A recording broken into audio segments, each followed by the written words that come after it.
because so many of those factors are interconnected.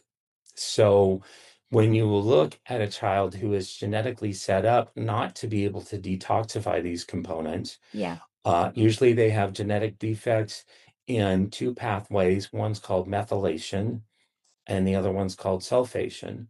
And genetic defects in these pathways then work in conjunction with contaminants, then these children have a more difficult time detoxifying from.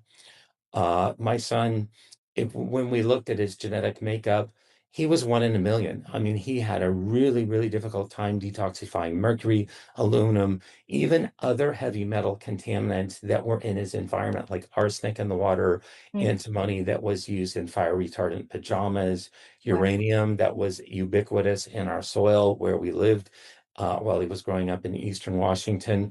So many of these things he could not detoxify, so it's difficult to say that there was one pure source, but I do know, Scarlett, that his regression post-vaccination was the most dramatic thing that we saw. Hmm. And so I would say, bringing in another variable, I don't want to make this overly complex, but the other variable that you need to look at is the use of acetaminophen, which Hmm. they tell regularly. Practitioners will tell regularly, oh, if your child fevers after a vaccine, use Tylenol or use a generic of Tylenol, which would be acetaminophen.